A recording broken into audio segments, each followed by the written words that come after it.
ನಮಸ್ಕಾರ. ವಿಶ್ವಂ ವೈಚಾರಿಕ ವಾಹಿನಿಗೆ ತಮಗೆಲ್ಲ ಸ್ವಾಗತ. ಸಮಸ್ಯೆಗಳನ್ನ ನಾವು ಸೃಷ್ಟಿ ಮಾಡಿದ್ದ ಅಥವಾ ಸಿಕ್ಕಿ ಬಿದ್ದು ಬಿಡಿಸ್ಕೊಳಕ್ಕಾಗ್ದಲೇ ಒತ್ತಾಡ್ತಾ ಇರೋದ? ಬನ್ನಿ, ನಮ್ ಪ್ರಾಬ್ಲಮ್ ಕಾರ್ಯಕ್ರಮಕ್ಕೆ ವೀಕ್ಷಕರೇ ತಮಗೆಲ್ಲ ಸ್ವಾಗತ.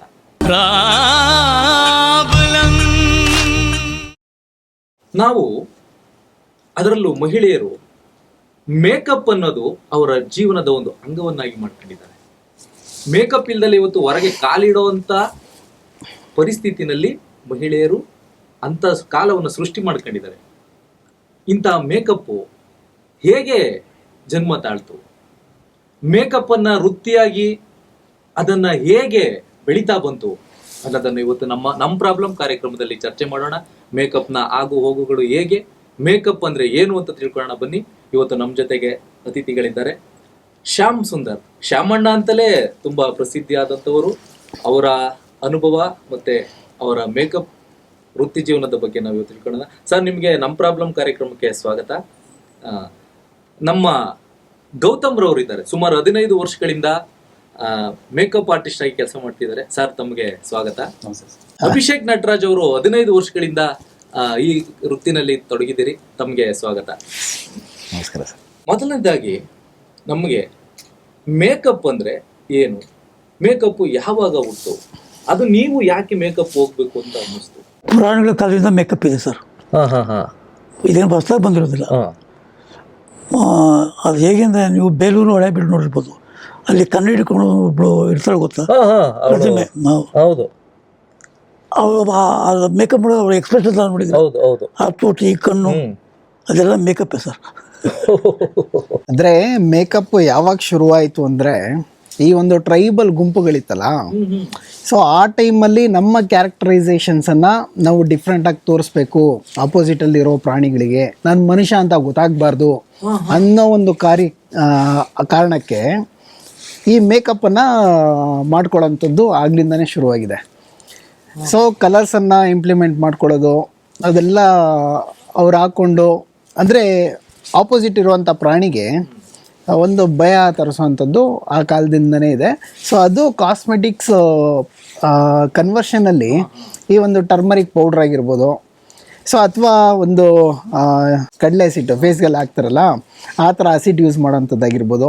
ಸೊ ಅಂದರೆ ಒಂದು ಸಣ್ಣ ಪುಟ್ಟ ಇಂಪ್ಲಿಮೆಂಟೇಷನ್ಸನ್ನು ಅವರ ಸ್ಕಿನ್ ಕೇರ್ಗೋಸ್ಕರ ತಂದು, ಸೊ ಇವಾಗ ಹಂಗೆ ಫ್ಯೂಚರಿಸ್ಟಿಕಲಿ ಇವಾಗ ಮತ್ತು ಫ್ಯೂಚರ್ಗೆ ತುಂಬ ಬೇರೆ ಥರ ಕನ್ವರ್ಷನ್ ಆಗಿದೆ. ಅದು ಅಂದರೆ ನಾರ್ಮಲಾಗಿ ಕಾಸ್ಮೆಟಿಕ್ಸು ಅದೇ ಈ ಥರ ಸ್ಲೋಲಿ ಬೆಳೀತಾ ಬಂದ್ಬಿಡ್ತು.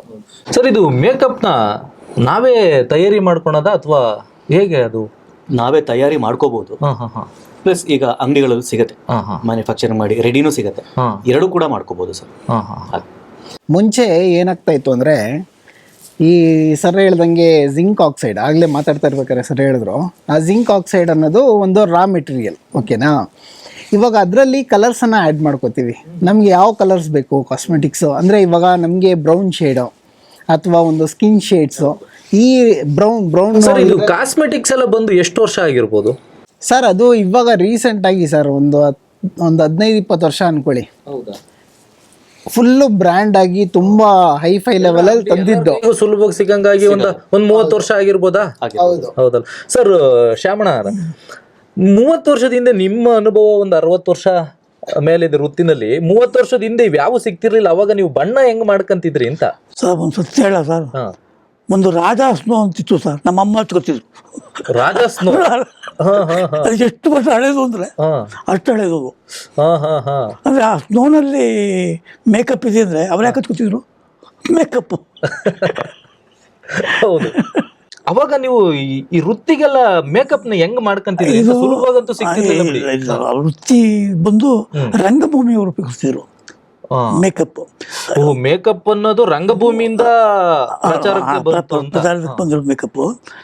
ರಂಗಭೂಮಿ ಯಾಕೆ ಬಂತು ಅಂದರೆ, ಆ ಪಾತ್ರನ ತೋರಿಸ್ಬೇಕಾಗಿತ್ತು, ಅಲ್ಲಿ ಮೇಕಪ್ ಬೇಕು. ಇವಾಗ ಭೀಮ ಅಂದರೆ ಅವನು ಹಿಂಗಿದ್ದ, ಕರ್ಣ ಅಂದ್ರೆ ಹಿಂಗಿದ್ದ, ಏನೋ ಅಭಿಮನ್ಯುದು ಹಿಂಗಿದ್ದ, ಅವನ ಪಾತ್ರ ಕಾಣಿಸ್ಬೇಕಲ್ವೇ, ಆ ಕಾಣಿಸ್ಬೇಕು ಮೇಕಪ್ ಬೇಕು. ಆ ಮೇಕಪ್ ಮಾಡ್ಕೊಂಡಿಂದ ಆ ಪಾತ್ರ ಕಾಣಿಸೋದೇ ಇಲ್ಲ. ಹೌದು ಈ ಪ್ಯಾಂಟು ಶರ್ಟ್ ಹಾಕೊಂಡು ಕಾಣಿಸೋದಿಲ್ಲ. ಹೌದು. ಅಲ್ಲ, ನನಗೆ ಒಂದು ಪ್ರಶ್ನೆ, ನೀವು ಭೀಮಂಗೆ ದಪ್ಪ ದಪ್ಪ ಮೀಸೆ ಇಡ್ತೀರಿ, ಅದು ಬರಲ್ಲ.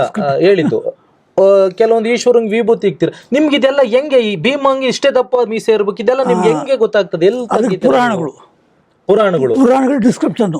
ಹಾ ಹಾ ಹಾ ಹಾ ಅಂದ್ರೆ ನೀವು ಪುರಾಣದಲ್ಲಿ ಏನ್ ಹೇಳಿರ್ತದ ಅದಕ್ಕೆ ರೂಪ ಕೊಡೋದು ಪೌರಾಣಿಕ. ಹೌದೌದು. ಈಗ ಬಣ್ಣನ ನೀವು ಹೆಂಗ್ ಮಾಡ್ತಿದ್ರಿ ಅಂತ? ಬಣ್ಣ ಬಂದು ಸರ್ ಭಾಳ ಹಿಂದೆ ನಾವು ಸಣ್ಣ ಇರ್ಬೇಕಾದ್ರೆ ಈ ಯಕ್ಷಗಾನ ಅವೆಲ್ಲ ಇದ್ದೇ ಇತ್ತು. ಬಯಲಾಟ, ದೊಡ್ಡಾಟ ಎಲ್ಲ ಇತ್ತಲ್ಲ, ಆಗಲೂ ಮೇಕಪ್ ಅದು. ಹೌದು. ಆವಾಗ ಈ ಬಣ್ಣಗಳಿಗೆ ನಾನು ಕೇಳ್ದಂಗೆ ಈ ಬಿಳಿ ಬಣ್ಣಕ್ಕೆ ಸಫೇದು ಅನ್ನೋರು, ಆಮೇಲೆ ಈ ರೆಡ್ ಬಣ್ಣಕ್ಕೆ ಇಂಗ್ಲಿಕಾ ಅನ್ನೋರು, ಇಂಗ್ಲಿಕಾ ಅಂತ, ಆಮೇಲೆ ಈ ಹಳದಿ ಬಣ್ಣಕ್ಕೆ ಐರ್ದಳ ಅನ್ನೋರು. ಈ 3 ಬಣ್ಣ ಸೇರಿಸ್ಬಿಟ್ಟು ಒಂದು ಬಣ್ಣ ಆಗೋದು. ಸ್ಕಿನ್ ಟೋನ್ ಪರ್ಸೆಂಟೇಜು ಹಾಕೊಂಡು ಅದನ್ನ ಮಾಡಿದಾಗ ಒಂದು ಸ್ಕಿನ್ ಟೋನ್ ತಂದ್ಕೊಂಡು ಬೆಳ್ಕೋತಿದ್ರು. ಅದು ಬಣ್ಣ. ಹೌದು ಸರ್. ಮತ್ತೆ ನನ್ಗೆ ಇನ್ನೊಂದು, ಕೆಲವೊಬ್ಬೊಬ್ರು ಈ ಬಣ್ಣ ಹಾಕಿ ಮುಖಗಳನ್ನ ಸುಟ್ಟುಕೊಂಡವ್ರು ಇದ್ದಾರೆ. ಅದು ನಾವೊಂದಷ್ಟು ನೋಡಿದೀವಿ. ಅದು ಹೆಂಗೆ ಸರ್? ಅದು ಯಾವ್ದು ಬಣ್ಣ ಹಾಕಿದ್ರೆ ಅದಂಗ ಆಗ್ತದೆ? ಯಾಕೆ ಅವರು? ಅದು ಸುಡೋದು ಇಲ್ಲ ಸರ್, ಅದು ಸ್ಕಿನ್ ಅಲರ್ಜಿ ಫಾರ್ಮೇಶನ್ ಆಗ್ಬಿಡತ್ತೆ. ಬರ್ನ್ ಆಗೋ ಥರ ಫೀಲ್ ಯಾವಾಗ ಆಗುತ್ತೆ ಅಂದರೆ ಅದರಲ್ಲಿ ಏನಾದರೂ ಕ್ಯಾಲ್ಶಿಯಂ ಐಟಮ್ ಏನಾದರೂ ಇದ್ದಾಗ, ಸುಣ್ಣ ಸೇರಿಸಿದಾಗ. ಸೊ ಇವಾಗ ನಮಗೆ ಕೇರಳ ಟೈಪಲ್ಲಿ ಒಂದು ಸ್ವಲ್ಪ ಸುಣ್ಣ ಆ್ಯಡ್ ಮಾಡ್ತೀವಿ. ಕೇರಳ, ಈ ಕಥಕಳಿ ಆ ಥರ ಟೈಮಲ್ಲಿ ಸುಣ್ಣ ಆ್ಯಡ್ ಮಾಡ್ತೀವಿ. ಸೊ ಬಣ್ಣಕ್ಕೆ ಸುಣ್ಣ ಆ್ಯಡ್ ಮಾಡಲ್ಲ. ಸುಣ್ಣನೇ ಬಣ್ಣನಾಗಿ ಅಲ್ಲ. ಇವಾಗ ಒಂದು ಎಕ್ಸ್ಟೆನ್ಷನ್ ಕೊಡಬೇಕು. ಈ ಥರ ಒಂದು ಕಥಕಳಿಗೆಲ್ಲ ಎಕ್ಸ್ಟೆನ್ಷನ್ಸ್ ಬರುತ್ತಲ್ಲ, ಚುಕ್ಕಿ ಬಣ್ಣ ಅಂತಾರಲ್ಲ. ಚುಕ್ಕಿ ಬಣ್ಣ ಅಲ್ಲ, ಕಥಕಳಿ ಅಂದ್ರೆ ಇಲ್ಲಿ ವೈಟ್ ಒಂದು ಇದು ಬರುತ್ತೆ. ಯಕ್ಷಗಾನ ಅಲ್ಲ, ಕಥಕಳಿಗೆ ಅಲ್ಲಿ ಕೂರಿಸ್ಬೇಕಾದ್ರೆ ಇಲ್ಲಿ ಒಂದು ಅಟ್ಯಾಚ್ಮೆಂಟ್ ಕೊಡ್ತೀವಿ.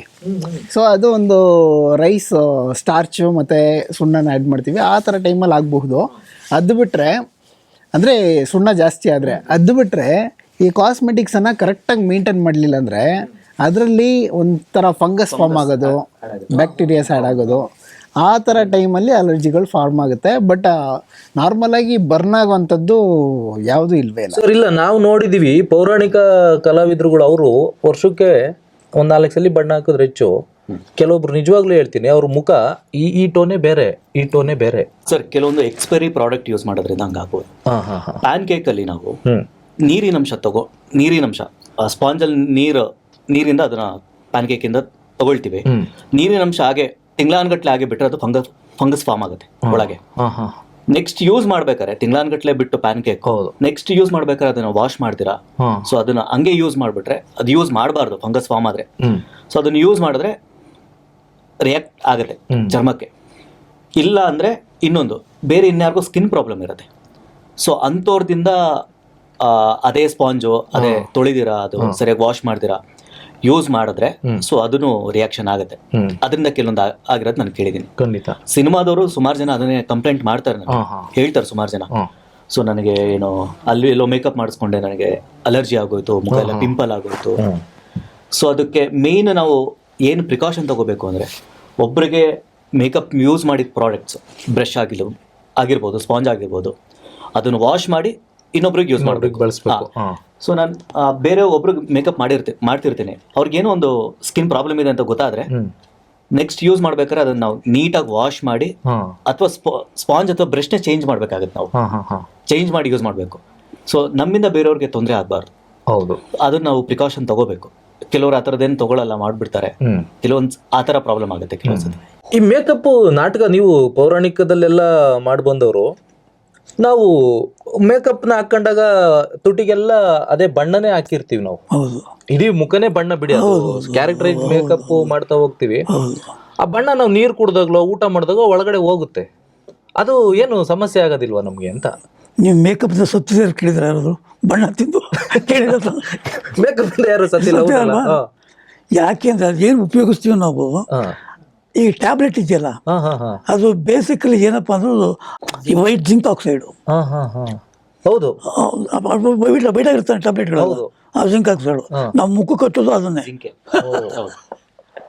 ಹಂಗಾದ್ರೆ ಆರೋಗ್ಯಕ್ಕೇನಂತ ಪರಿಣಾಮ ಬೀರೋದು? ಸರ್ ನೀವು ತಿನ್ಬಿಡಿ ಸರ್, ನುಂಗ್ಬಿಡಿ ಸರ್. ನಾವು ಹಿಂದೆಲ್ಲ ಏನು ಮಾಡ್ತಿದ್ವಿ, ಇವಾಗ ಬೇರೆ ಕೆಮಿಕಲ್ಗಳೆಲ್ಲ ಬಂದಿದೆ, ಈ ಬಾಯಿಂದ ಬ್ಲಡ್ ಬರುತ್ತೆ. ಅವಾಗ ಏನು ಮಾಡ್ತಿದ್ವಿ, ಇದೇ ರೆಡ್ ಬರ್ಮೇಲಿನಿ ಅಂತ ರೆಡ್ ಪೌಡರ್ ಇದೆಯಲ್ಲ, ಅದನ್ನೇ ಗ್ಲಿಸರಿನ್ ಬಾಯಲ್ಲಿ ಇಟ್ಬಿಟ್ಟು ಅದನ್ನು ಈಚೆ ಬರೆಸ್ತಿದ್ವಿ. ಸಾಯ್ತಾರ. ಇವಾಗ ಏನಾಗಿದೆ ಅಂದ್ರೆ ಕೆಮಿಕಲ್ ಫಾರ್ಮುಲೇಷನ್ಸ್ ಎಲ್ಲ ಇವಾಗ ಒಂದ್ ಸ್ವಲ್ಪ ಕಾಂಪ್ಲಿಕೇಟ್ ಆಗಿರೋದ್ರಿಂದ ಈ ಒಳಗೆ ಎಡಿಬಲ್ ಅಲ್ಲ ಅದು. ಇವಾಗ ಬಟ್ ಬೇಸಿಕ್ ರಾ ಮೆಟೀರಿಯಲ್ಸ್ ಸಣ್ಣ ಪುಟ್ಟದ್ದು ಒಂದ್ ಸ್ವಲ್ಪ ಹೋದ್ರೆ ಪರವಾಗಿಲ್ಲ. ಬಟ್ ಆದ್ರೆ ಫಾರ್ಮುಲೇಷನ್ಸ್ ಚೇಂಜ್ ಆಗಿರೋದ್ರಿಂದ ಎಲ್ಲಾನು ಇದ್ ಮಾಡಕ್ಕಾಗಲ್ಲ. ಅಂದ್ರೆ ಸರ್ ಹೇಳ್ದಂಗೆ ಮುಂಚೆ ಆತರ ರಾ ಮೆಟೀರಿಯಲ್ಸ್ ಜಿಂಕ್ ಅದೆಲ್ಲ ಸ್ವಲ್ಪ ಹೋದ್ರೆ ಏನು ಪ್ರಾಬ್ಲಮ್ ಅಲ್ಲ. ಹೌದು ಹೌದು. ಸೊ ಈಗ ಕೆಲವರು ಬೆಳಿಗ್ಗೆ ಎದ್ದಾಗ್ಲಿಂದ ಲಿಪ್ಸ್ಟಿಕ್ ಹಾಕೊಂಡೇ ಇರ್ತಾರೆ ಸರ್. ಅದೇ ಸರ್, ಏನು ಆಗಲ್ಲ. ಅಲ್ಲ ಗೌತಮ್ ಸರ್, ನನ್ನ ಪ್ರಶ್ನೆ ಏನು ಅಂದ್ರೆ, ಮೇಕಪ್ ಇವತ್ತು ಸುಲಭವಾಗಿ ಸಿಗ್ತದೆ ಅಂತ ನಾವು ಕಂಪ್ನಿ ಪ್ರಾಡಕ್ಟ್ನ ಬಳಸ್ಕೊಳೋದು ಉತ್ತಮನ, ಅಥವಾ ಸರ್ ಹೇಳ್ದಂಗೆ ಹಿಂದೆ ನಾವೇ ಮಾಡ್ಕೊಂತಿದ್ದ ಅದೆಲ್ಲ ಸಿಗುತ್ತೆ, ನಾವೇ ತಯಾರಿ ಮಾಡ್ಕೊಂಡು ಬಳಸೋದು ಬಹಳ ಉತ್ತಮನ? ಸರ್ ನಾವು ಯಾವ ರಂಗಕ್ಕೆ ಮೇಕಪ್ ಮಾಡ್ತಾ ಇದೀವಿ ಅನ್ನೋದು ಇಂಪಾರ್ಟೆಂಟ್. ಅಲ್ಲ, ದಿನ ಬಳಕೆಗೆ ದಿನ ಬಳಕೆಗೆ ನಾವೇ ತಯಾರು ಮಾಡ್ಕೊಳ್ಳೋದು ಯೂಸ್ ಮಾಡ್ಕೊಳಕ್ ಆಗಲ್ಲ. ಅಲ್ಲ, ಆತರ ತಯಾರು ಮಾಡಕ್ಕೆ ಆಗೋದಿಲ್ಲ. ನನಗೆ ಗೊತ್ತಿದ್ದಂಗೆ ಆಗಲ್ಲ. ರಂಗಭೂಮಿಗೆ ಆಗತ್ತೆ. ರಂಗಭೂಮಿಗೆ ಅದು ಬ್ರೈಟ್ನೆಸ್ ಕೊಡುತ್ತೆ ನಮಗೆ. ಸ್ಟೇಜ್ಗೆ ಎಷ್ಟು ಬೇಕು ಆ ಲೈಟಿಂಗ್ಸು, ಆಡಿಯನ್ಸ್ ತುಂಬಾ ದೂರ ಇರ್ತಾರೆ, ಅಂತವ್ರಿಗೆ ನಮ್ಮ ಎಕ್ಸ್ಪ್ರೆಷನ್ ಕಾಣಿಸ್ಬೇಕು. ಅದಕ್ಕೋಸ್ಕರ ನಾವು ಬಣ್ಣ ಯೂಸ್ ಮಾಡೋದು, ಮೇಕಪ್ ಹಾಕೊಳ್ಳೋಂಥದ್ದು ರಂಗಭೂಮಿಲಿ. ಸೊ ಸಿನಿಮಾಗೆ ಮತ್ತೆ ನಾರ್ಮಲ್ ಆದ್ರೆ ನ್ಯಾಚುರಲ್ ಟೋನ್ ಆ ಥರದ್ದು ಯೂಸ್ ಮಾಡ್ಕೊಳ್ತೀವಿ ಬಣ್ಣಗಳು. ಸೊ ಅದರಿಂದ ನಾವೇ ಪ್ರಾಡಕ್ಟ್ ಅನ್ನ ತಯಾರಿ ಮಾಡ್ತೀವಿ ಅಂದ್ರೆ ನಮ್ಗೆ ಕರೆಕ್ಟ್ ಕಾನ್ಸೆಪ್ಟ್ ಗೊತ್ತಿರಲ್ಲ. ಹೌದು. ಆಮೇಲೆ ನಾವು ಕರೆಕ್ಟ್ ಆಗಿ ಮಿಕ್ಸ್ ಮಾಡ್ತೀವ ಅಂದ್ರೆ ಫಾರ್ಮುಲೇಷನ್ಸ್ ಒಂದು ಜಾಸ್ತಿ ಇರುತ್ತೆ, ಒಂದು ಕಡಿಮೆ ಇರುತ್ತೆ, ಅದರಿಂದನೂ ನಮ್ಗೆ ಪ್ರಾಬ್ಲಮ್ ಇರುತ್ತೆ. ಸೊ ಡರ್ಮೆಟಾಲಜಿಕಲಿ ಟೆಸ್ಟೆಡ್ ಆಗಿರೋ ಪ್ರಾಡಕ್ಟ್ ಮಾರ್ಕೆಟ್ ಅಲ್ಲಿ ಅವೈಲಬಲ್ ಇರ್ಬೇಕಾದ್ರೆ ನಾವು ಅದ್ರ ಬಗ್ಗೆ ಒದ್ದಾಡಬೇಕು ಅನ್ನೋ ಅವಶ್ಯಕತೆ ಇಲ್ಲ. ರಿಸ್ಕ್ ತಗೊಳಕ ಆರಾಮಾಗಿ ಖಂಡಿತ. ಹೌದು. ಒಂದು ಪ್ರಾಬ್ಲಮ್ ನನಗೆ ಕಾಣೋದೇನಂದ್ರೆ, ಈ ಮದುವೆಗೆಲ್ಲ ಹೆಣ್ಮಕ್ಳಿಗೆ ಮೇಕಪ್ ಮಾಡ್ತೀವಿ, ಎಲ್ಲಾ ಮದುವೆ ಹೆಣ್ಗಳಿಗೆ. ಆಮೇಲೆ ಇವತ್ತು ಮದುವೆ ಸಂಬಂಧಿಕರೆಲ್ಲ ಹೆಣ್ಣಿನ ಸಮೂಹಕ್ಕೆ ಮೇಕಪ್ ಮಾಡ್ಕೊಂತಾರೆ, ಅದಕ್ಕೆ ಅಷ್ಟು ಪ್ರಾಶಸ್ತ್ಯ ಇದೆ, ಅದಕ್ಕೆ ನಾವೆಲ್ಲ ಸಂತೋಷ ಪಡೋಣ, ಹೆಣ್ಮಕ್ಳು ಸುಂದರವಾಗಿ ಕಾಣ್ತಾರೆ. ಬಟ್ ಅವ್ರನ್ನ ನಾವು ಫೋಟೋದಾಗ ನೋಡಿದಾಗ, ಎದುರಿಗೋ ನೋಡಿದಾಗ ಅವ್ರ ಮುಖದಲ್ಲಿ ಭಾವಗಳು ಕಾಣೋದಿಲ್ಲ, ಒಂದೇ ಪ್ಲೇನೇ ಕಾಣ್ತಿರ್ತಾರೆ. ಏನದು ಮೇಕಪ್ಪು? ಮೇಕಪ್ ಗೊತ್ತಿಲ್ಲ ಅಂತ. ಯಾಕೆಂದ್ರೆ ಅವ್ರು ಮೇಕಪ್ ಏನ್ ಮಾಡಿರ್ತಾರೆ, ಯಾವುದನ್ನ ಡಿವೈಡ್ ಮಾಡಿರಲ್ಲ ಫೇಸಲ್ಲಿ, ಎಲ್ಲ ಒಂದೇ ಫ್ಲಾಟ್.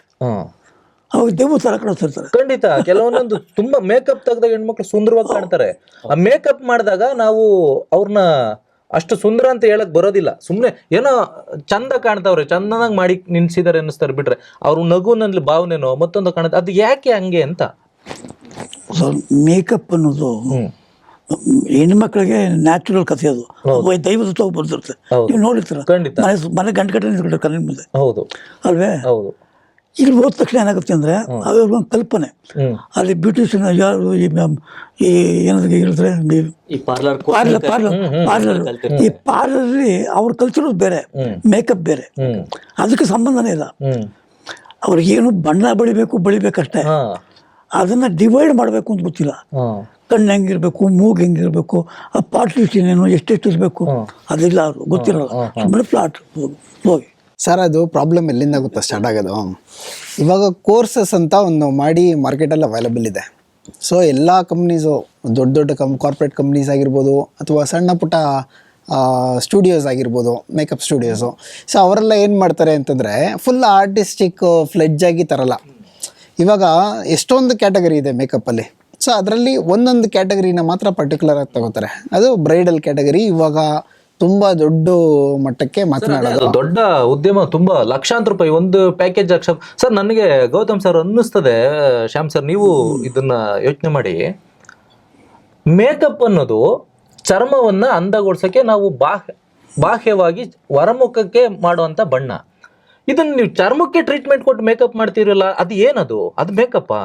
ಇವತ್ತು ನಾವು ಮೇಕಪ್ ಅಂದ್ರೆ ಮದುವೆ ಹೆಣ್ಣು ಅಂದ್ರೆ ಏನು, ನೀವು ಹೋಗಿ ಮುಖನ ಏನೋ ಒಂದಷ್ಟು ಮಿಷನರಿಗಳಲ್ಲಿ ಹೋಗಿ ಹೀಟ್ ಪ್ರೋಸೆಸ್ ಮಾಡಿ ಮತ್ತೊಂದೇನು, ಇದೇನಿದು?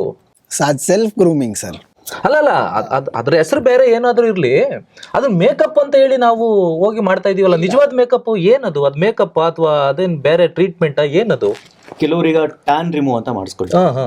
ಅದೆಲ್ಲ ಮಾಡಿಸ್ಕೋಬಾರ್ದು. ಅದೇ ಫೀಲ್ ಆಗುತ್ತೆ, ಮುಂದಕ್ಕೆ ಅದು ಪ್ರಾಬ್ಲಮ್. ಮಾಡಿಸ್ಕೋಬಾರ್ದು. ಈಗ ಅದು ಟ್ರೆಂಡ್, ಹ್ಮ್ ಎಲ್ಲೋ ಒಂದು ರೀಲ್ಸ್ ಏನೋ ನೋಡ್ತಾರೆ, ಎಲ್ಲೋ ಒಂದು ಸೋಷಿಯಲ್ ಮೀಡಿಯಾದಲ್ಲಿ ನೋಡ್ತಾರೆ, ಓ ಇದು ಮಾಡಿಸ್ಕೊಂಡ್ರೆ ನಾನು ಚೆನ್ನಾಗಿ ಕಾಣಿಸ್ತೀನಿ ಅಂತ ಮಾಡಿಸ್ಕೊಳ್ತಾರೆ. ಅದು ಮಾಡಿಸ್ಕೋಬಾರ್ದು. ಸೊ ನ್ಯಾಚುರಲ್ಲೇ ಸೊ ಆಗಿರ್ಬೇಕು. ಆಕ್ಚುಲಿ ಒಂದು ಉದಾಹರಣೆ ಹೇಳ್ತೀನಿ ನಿಮ್ಗೆ. ಮೊನ್ನೆ ನಮಗೆ ಗೊತ್ತಿರೋದೊಂದು ಮದುವೆ ಹೆಣ್ಣಿಗೆ ಟೀಮ್ ಮೇಕಪ್ ಅಂತ ಮಾಡಕ್ ಹೋಗಿ ಮಾಡಿದ್ದಾರೆ. ಅವ್ರಿಗೇನು ಎಕ್ಸ್ಪೀರಿಯನ್ಸ್ ಇತ್ತು ಇಲ್ಲ ಗೊತ್ತಿಲ್ಲ, ಇಷ್ಟು ಭಾಗ ಪೂರ್ತಿ ಸುಟ್ಟೋಗಿದೆ. ಮದುವೆ ನಾಳೆ ಇಲ್ಲ ನಾಡಿದ್ದು ಮದುವೆ. ಆ ಅಮ್ಮ ಪೂರ್ತಿ ಇಲ್ಲಿಗೆ ಒಂದು ವೇಲ್ ತರ ಹಾಕೊಂಡು ಆ ನೋವು ಅನುಭವಿಸ್ಕೊಂಡು ಮದುವೆ ಆನಂದ ಪಟ್ಟಿದೆ. ಇದು ಮೇಕಪ್. ಇವಾಗ ನಾರ್ಮಲ್ ಆಗಿ ಪಾರ್ಲರ್ ಅಲ್ಲಿ ಸೆಲ್ಫ್ ಗ್ರೂಮಿಂಗ್ ಏನ್ ಮಾಡ್ತಾರೆ, ಅದು ಸೆಲ್ಫ್ ಗ್ರೂಮಿಂಗ್ ಅಷ್ಟೇ. ಈ ಮೇಕಪ್ ಅನ್ನೋದು ಆರ್ಟಿಸ್ಟಿಕ್. ಇವಾಗ ಸರ್ ಹೇಳಿದ್ದ ಹಾಗೆ ಅವಾಗಲೇ ರಾವಣ ಮಾಡಬೇಕು, ಅಥವಾ ಭೀಮ ಮಾಡಬೇಕು, ಲಕ್ಷ್ಮಣ ಮಾಡಬೇಕು, ಕೃಷ್ಣ ಮಾಡಬೇಕು. ಸೊ ಈ ಥರ ಬೇರೆ ಬೇರೆ ಕ್ಯಾರೆಕ್ಟರ್ಸನ್ನು ತೋರಿಸೋದಕ್ಕೆ ನಾವು ಮೇಕಪ್ಪನ್ನು ಬಳಸ್ತೀವಿ. ಜೊತೆಗೆ ಮತ್ತು ಸೆಲ್ಫ್ ಗ್ರೂಮಿಂಗಲ್ಲಿ ಫೇಶಿಯಲ್ ಫೀಚರ್ಸನ್ನು ಎನ್ಹಾನ್ಸ್ ಮಾಡೋದಕ್ಕೆ. ಇವಾಗ ಕ್ಯಾಮ್ರಾಸ್ ಎಲ್ಲ ಇದೆಯಲ್ಲ, ಈ ಕ್ಯಾಮ್ರಾಸ್ ಮುಂಚೆ ಎಲ್ಲ ಇದ್ದಿದ್ದು black and white camera. Black and white ಕ್ಯಾಮ್ರಾಗೆ ಏನು ಮಾಡ್ತಾಯಿದ್ರು, ವೈಟೇ ಯೂಸ್ ಮಾಡಿದ್ರು ಕೂಡ ವೈಟ್ ಆ್ಯಂಡ್ ಬ್ಲ್ಯಾಕ್ ಮಿಕ್ಸ್ಚರಲ್ಲಿ ಮೇಕಪ್ ಮಾಡಿ ಅವಾಗ ಆ ಕ್ಯಾಮ್ರಾಗೆ ವರ್ಕೌಟ್ ಆಗ್ತಾ ಇತ್ತು. ಸೊ ಇವಾಗಿನ ಕ್ಯಾಮ್ರಾ 4K ಲೆವೆಲ್ಲು, ಅದಕ್ಕೆ ದಾಟಿದ ಲೆವೆಲೆಲ್ಲ ಈಗ ಶುರು ಆಗ್ಬಿಟ್ಟಿದೆ. ಅದಕ್ಕೆ ತಕ್ಕಂತೆ ಇವಾಗ ಬರೋ ಪ್ರಾಡಕ್ಟ್ಸ್ ಎಲ್ಲ ಹಾಗೇ ಇರುತ್ತೆ. 4K ಪ್ರಾಡಕ್ಟ್ ಯಾಕೆ ಅಂದರೆ 4K ಕ್ಯಾಮ್ರಾಗೆ ಯೂಸ್ ಆಗುತ್ತೆ ಅಂತ. ಸೊ ಇಲ್ಲಿ ಏನಂತಂದರೆ ಸೆಲ್ಫ್ ಗ್ರೂಮಿಂಗು ಡಿಪಾರ್ಟ್ಮೆಂಟೇ ಬೇರೆ ಆಗಿಬಿಡುತ್ತೆ, ಈ ಮೇಕಪ್ ಡಿಪಾರ್ಟ್ಮೆಂಟೇ ಬೇರೆ ಆಗಿಬಿಡುತ್ತೆ. ಇವಾಗ ಸೆಲ್ಫ್ ಗ್ರೂಮಿಂಗು ಮತ್ತು ಮೇಕಪ್ಗೂ ಡಿಫ್ರೆನ್ಸು ಭಾಳಷ್ಟಿದೆ. ಅಂದರೆ ಇವಾಗ ಸೆಲ್ಫ್ ಗ್ರೂಮಿಂಗಲ್ಲಿ ನಾವೇನು ಮಾಡ್ತೀವಿ, ಸೊ ಅದನ್ನು ಎನ್ಹಾನ್ಸ್ ಮಾಡೋದು ಮೇಕಪ್ಪು. ಅದಕ್ಕೆ ಮುಂಚೆ ಮಾಡೋದು ಮೇಕಪ್ ಇದಕ್ಕೆ ಬರಲ್ಲ. ಎರಡೂ ಮಾಡ್ತಾರಲ್ಲ, ಅವಾಗ ನಮ್ಗೆ ಕನ್ಫ್ಯೂಷನ್ ಆಗ್ಬಿಡುತ್ತೆ. ನಿಜವಾದ ಮೇಕಪ್ ಅಂದ್ರೆ ಏನು? ನಿಮ್ಗೊಂದು ಪಾತ್ರ ಸೃಷ್ಟಿ ಆಗಬೇಕು ಅಂದರೆ ಮೇಕಪ್ ಕಂಪಲ್ಸರಿ. ನೀವು ಭೀಮ್ ಅಂದ್ಬಿಟ್ಟು ಸುಮ್ಮನೆ ನಿಂತರ ಹೋಗೋಕ್ಕಾಗಲ್ಲ. ಇಷ್ಟು ಸಣ್ಣ ಮೀಸೆ ಇಟ್ಕೊಂಡು ಅವನಿಗೆ ದೊಡ್ಡ ಮೀಸೆ ಬೇಕು, ದೊಡ್ಡ ಕಣ್ಣು ಬೇಕು, ದೊಡ್ಡ ಅಗಲವಾದ ಕಣ್ಣು ಬೇಕು. ಅದೆಲ್ಲ ಇದ್ದಾಗ, ಅದಕ್ಕೆ ತಕ್ಕ ಕಾಸ್ಟ್ಯೂಮ್ ಇದ್ದಾಗ ಅದೊಂದು ಪಾತ್ರ. ಅವಾಗ ಇದೆಲ್ಲ ಮೇಕಪ್ಗೆ ಸೇರುತ್ತೆ. ಹೌದು. ಇದೆಲ್ಲ ನೀವು ಯಾವ ಲೆಕ್ಕಾಚಾರದಲ್ಲಿ ಮಾಡ್ತೀರಿ? ಇಷ್ಟು ದಪ್ಪ ಮೀಸೆಗೆ ಇಷ್ಟೇ ಉಬ್ಬಿರ್ಬೇಕು? ಕಲ್ಪನೆ ಸರ್, ಪುರಾಣದ ಕಲ್ಪನೆ. ಅಲ್ಲ, ಈಗ ನನ್ನ ಮುಖ ಕೊಡ್ತೀನಿ ನಿಮ್ಗೆ, ಹೌದು, ನನಗೆ ಮೂಗು ಇಷ್ಟಿದೆ, ಹೌದು, ಈ ಮೂಗಿಗೆ ಎಷ್ಟು ಮೀಸೆ ಬರಿಬೇಕು, ಅದು ನಿಮ್ಗೆ ಯಾವ ಲೆಕ್ಕಾಚಾರದಲ್ಲಿ ಮಾಡ್ತೀರಾ? ನಿಮ್ಮ ಮೂಗು ಎಷ್ಟಾದ್ರೂ ಇರಲಿ ಸರ್, ನಿಮಗೆ ಒಂದು ಮೀಸೆ ಹಾಕ್ತೀವಲ್ವಾ, ಆ ಮೀಸೆ ಹಾಕಿದ ತಕ್ಷಣ ದಪ್ಪ ಆಗಿರ್ತಲ್ಲಿ, ಮುಖ ಹಾಕಿಸ್ಕೊಳ್ತು. ಆಮೇಲೆ ಇದ್ದಕ್ಕಿದ್ದ ನಾವೇನು ಮಾಡ್ತೀವಿ, ಇನ್ನೊಂದೇನೋ ಡಾಟ್ ಎಳಿತೀವಿ, ಇಲ್ಲಿ ಅಲ್ಲಿ ಡಿವೈಡ್ ಮಾಡ್ತೀವಿ ಏನು ಗಲ್ಲನ, ಅದು ಕಾಣಿಸುತ್ತೆ. ಹೌದು. ಅವಾಗ ಅದು ಮ್ಯಾಚ್ ಆಗುತ್ತೆ, ಮ್ಯಾಚ್ ಅದು ಪಾತ್ರ ಸೃಷ್ಟಿ ಆಗುತ್ತೆ ಅಲ್ಲಿ. ಅವಾಗ ಅದು ಮೇಕಪ್ ಅದು. ಹೌದು. ಅಲ್ಲ, ನಾನು ಯಾಕಿದಂಗೆ ಕೇಳಿದೆ ಅಂದ್ರೆ, ಒಬ್ಬ ಶಿಲ್ಪಿ ಒಂದು ಶಿಲ್ಪ ಮಾಡಕ್ಕೆ ಅವನಿಗೊಂದು ತಾಳಮಾನ ಐತೆ. ಅದೇ ತಾಳಮಾನ. ಈಗ ಮೂಗ್ ಎಷ್ಟಿರುತ್ತೋ ಅಷ್ಟು ಹಣೆ ಇರ್ತದೆ, ಮೂಗ್ ಎಷ್ಟಿರುತ್ತೋ ಅಷ್ಟು ತಾಳಮಾನ. ಈ ಲೆಕ್ಕಾಚಾರ ಮೇಕಪ್ಗೂ ಬೇಕು, ಮೇಕಪ್ಗೆ ಬೇಕು ಅಳವಡಿಸ್ತಿದ್ದಾರೆ. ಒಂದು ಕಲ್ಲಿರುತ್ತೆ, ಹೌದು, ಅದ್ರಲ್ಲಿ ಕೆತ್ತನೆ ಮಾಡ್ತಾರೆ. ಹೌದು. ನಮಗ್ ಬರೋರು ಯಾವ ತರ ಬರ್ತಾರೋ ಗೊತ್ತಿಲ್ಲ, ಯಾವ ತರ ಫೇಸ್ ಹೌದು, ಖಂಡಿತ. ಅದೇ ಮುಖ ಚಿಕ್ಕದಾಗಿರೋರು ಬರ್ಬೋದು, ಮುಖ ದೊಡ್ಡದಾಗಿರೋರು, ಮೂಗು ಒಬ್ಬರದು ಒಳಿಕ್ ಹೋಗಿರ್ತದೆ, ಒಬ್ಬರದು ಕಣ್ಣು ಏನೋ ಆಗಿರ್ತಿಲ್ಲ, ಏನೋ ಏಟ್ ಬಿದ್ದು ಗುನ್ನ ಆಗಿರ್ತದೆ, ನ್ಯೂನತೆಗಳು ಜಾಸ್ತಿ ಇರುತ್ತೆ. ಖಂಡಿತ ಆ ನ್ಯೂನತೆಗಳನ್ನ ನಾವು ಸರಿ ಮಾಡ್ಬೇಕು ಪಾತ್ರ. ಹೌದು. ಸೊ ಕೃಷ್ಣ ಅಂತ ಬಂದಾಗ ಅವ್ನು ಹೆಂಗಾರು ಇರ್ಬೋದು, ಅವ್ರು ಬಂದ್ರು ಸರ್ ಕೃಷ್ಣ ಮಾಡ್ಬೋದು, ನಾನ್ ಮಾಡ್ಬೋದು, ನೀವು ಮಾಡ್ಬೋದು. ಸೊ ಒಬ್ರೊಬ್ರು ನಂತರ ಅವ್ರು ಅಂದವಾಗಿ ನಾವು ಕಾಣಿಸ್ಬೇಕು. ಮೇನ್ ಅದೇ ಕೃಷ್ಣನ್ ತರ ಕಾಣಿಸ್ಬೇಕು. ಫೇಸ್ ಅಲ್ಲಿ ರೆಫರೆನ್ಸ್ ಪಾಯಿಂಟ್ ಆಲ್ರೆಡಿ ಇದೆ, ನಾವು ಹೊಸದಾಗಿ ಕ್ರಿಯೇಟ್ ಮಾಡಬೇಕು ಅನ್ನೋದು ಏನು ಅವಶ್ಯಕತೆ ಇರಲ್ಲ. ಇವಾಗ ಮೀಸೆ ಎಲ್ಲಿರುತ್ತೆ ನೋಡಿದ್ರೆ ಗೊತ್ತಾಗ್ಬಿಡುತ್ತೆ, ಮೀಸೆ ಎಲ್ಲಿ ತನಕ ಬರ್ಬೋದು, ಇಲ್ಲಿಂದ ಇಲ್ಲಿದೆ, ಕರೆಕ್ಟಾ? ಇವಾಗ ಎಳಿತೀನಿ ಅಂದರೆ ಎಲ್ಲಿ ತನಕ ಎಳಿಬೋದು, ಇಲ್ಲಿ ತನಕ ಎಳಿಬೋದು, ಇಲ್ಲಿ ತನಕ ಎಳೆಯೋಕ್ಕಾಗಲ್ಲ. ಯಾಕಂದರೆ ಅದು ರೆಫರೆನ್ಸ್ ಪಾಯಿಂಟ್ ಆಲ್ರೆಡಿ ಇದೆ.